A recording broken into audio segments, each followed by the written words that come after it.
Fascinating run chase set up for the home side with India managing almost 100 runs in the last 10 overs, having been 52 after 10, getting to a very respectable 148 at the end of their 20 overs. I wonder what the guests in the studio, Joy Bhattacharjya and Zaheer Khan, have to think of that.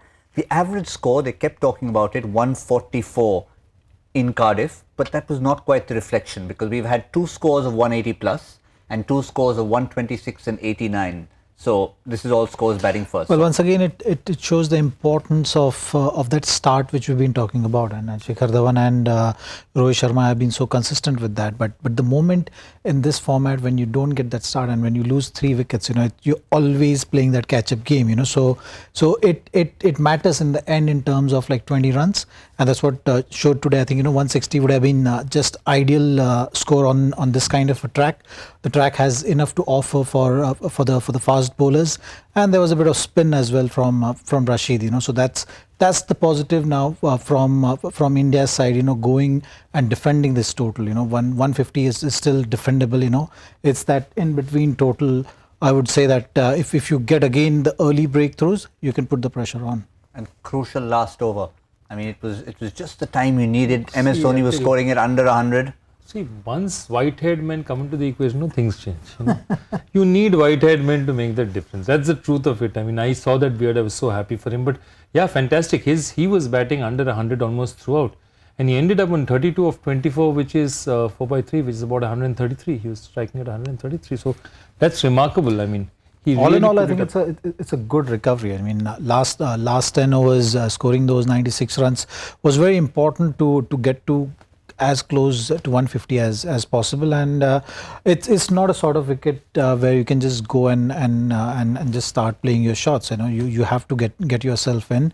It's never going to be easy on this kind of a track. So far, whatever we've seen, to just kind of play through the line. There is that extra bounce. Would you on this pitch? Would you bring Joe Root up and say that okay, this is a bit of a difficult pitch, he should bat at 3? I think England is going to stick to the same kind of batting order. I would say, they would want to show that faith in their batting lineup. If at all, I think I just sense that you might see someone like Willie being used as a floater. That's the only chance I see. But otherwise, I think they would want to stick to the same kind of batting order and show that kind of faith. Have that settled kind of and stability in the batting order as well. So interesting that this kind of total hasn't been tried and tested. And I'm coming back to the averages. 144, I know we go on about it, that's the average first inning score, but not quite reflective. 180 plus was scored twice. Correct. It was defended. So you have huge standard deviation, yeah. Exactly. So then this is not tested, and yet you would feel on the surface at least India have something to bowl at, knowing England's problems against spin.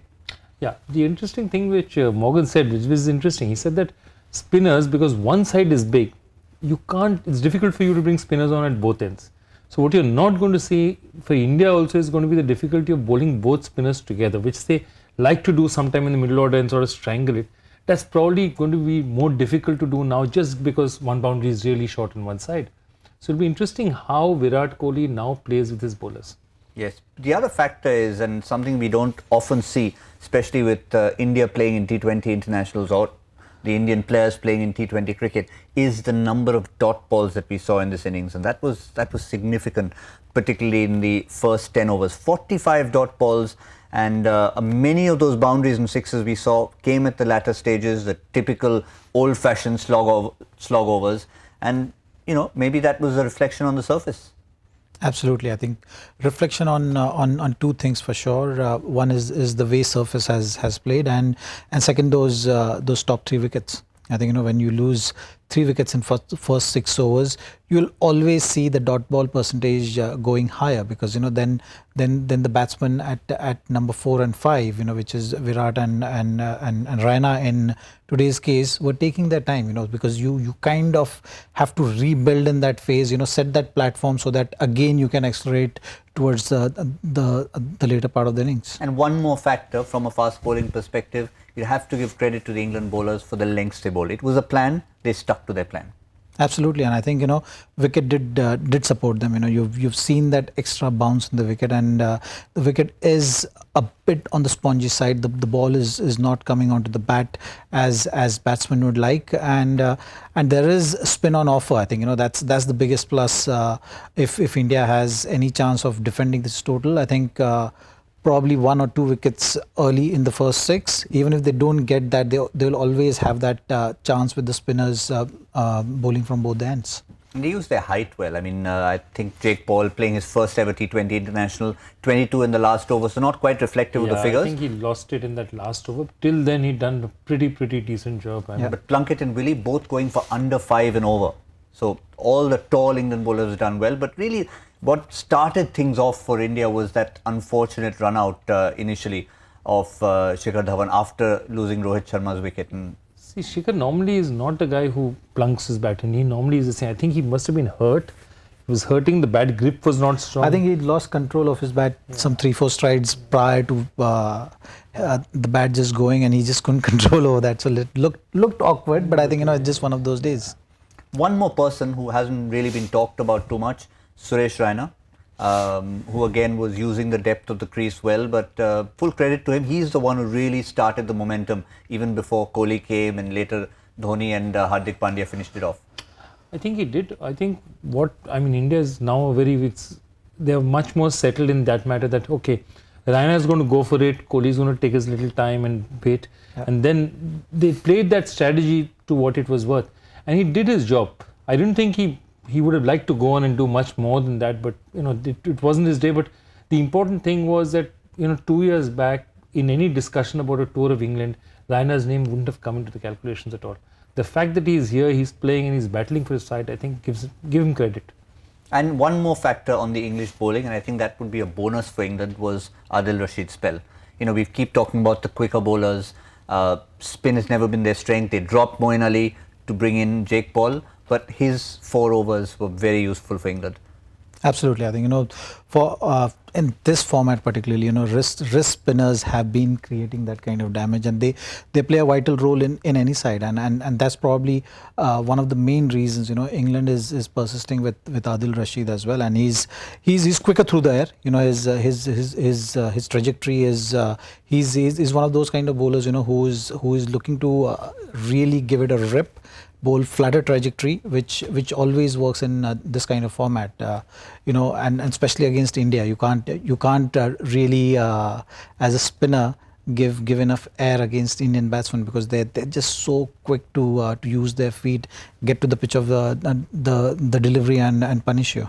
On the flip side of it, someone like Chahal is not averse to giving the ball a little bit of air. Do you see him bowling in the first 6? I definitely see the spinners coming in the first 6, and they normally use Chahal before Kuldeep, because that's the way they India. I definitely do, because also this is not a total in which you're going to sit back and say, let me do the conventional thing and see. I have to make a few moves. I have to unsettle the Indian batting. The best way to do it is to go to my weapons. Remember, Bhuvi is not having a great, so far, not a great tour of England. Yeah. Hopefully he'll get better, but yeah.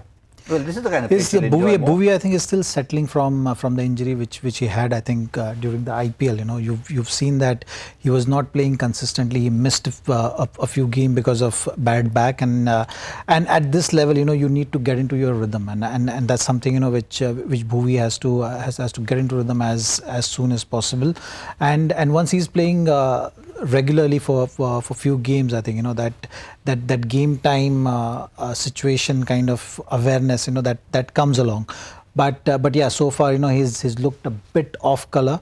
The another reason which you'll see Chahal bowling in the first 6 is the dynamics of the ground. I think one side shorter boundary, as Owen Morgan also was mentioning, that you will not be able to use spinners from both the ends. So that's something which Indians will surely use as a strategy, and Virat will certainly be thinking on those lines. Explosive England batting lineup. We saw in the first game in Manchester that they were basically going for everything, and that's the way they like to play. Will they look at the 148 and say that let's be a little more Joe Root-ish, even though we might be a Roy, or we might be a Hales, or we might be a Bairstow?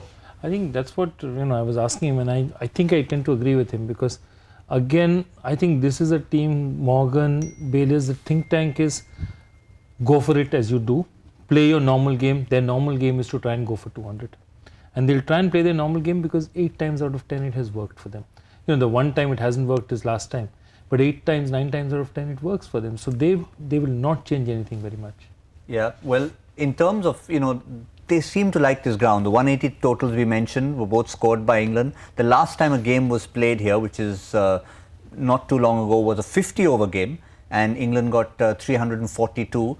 Yes, against Australia, this current Australian side, but still, it's on this ground, on this surface, and with pretty much the same nucleus of players. I just wonder when. I've waited a long time in international cricket for somebody to say 342, but no, it was against Australia. It doesn't count, you know, that's how we used to talk about Bangladesh at one time. I cannot believe you're saying it like that now. Okay, who would have imagined, you know, you talking about Australia? Yeah, 342. But Australia. But I think the current rankings, shows that. Okay, so how do you see it going? I think Buttler and Joe Root are big factors for England. You know, if they have to win this match, you know, it's very important that Buttler fires, Joe Root fires, because, you know, someone needs to anchor and play those 2 wrist spinners really well. You know, so that is the key. And for India to win this match, I think early breakthrough is vital, and spinners continuing with the kind of form they are in. Picking wickets in the middle over, I think, you know, that's something which is going to cause that panic. You know, you have to get England in that situation where there is a panic in the dressing room, and they have to think that, oh, once again they're not able to pick the wrist spin, and if that situation comes, then India has got a very good chance. What's more likely to happen? England to chase India's total down, or Brazil to chase Belgium down, given the fact that they're 1-0 down? Belgium is 1-0 up. Wow. This should be an interesting game. It will be a very open game, definitely. But yeah, I only have to say it's a white-haired man's birthday in India time in about 7 minutes from now. So I hope the Indian team gives Dhoni a good birthday. Yes, I mean, hopefully he'll give himself a bit of a birthday. He'll be very much in the focus of things, behind the stumps, keeping an eye on them. That's all we have from here. We're going to wrap things up for the cricket, a little bit of football, so much to talk about always when there's sport going on all over the world. This is Cricbuzz Live. It's halfway through in Cardiff in Wales. We'll see 149, the magic number to make it 1-1, or can India wrap up the series?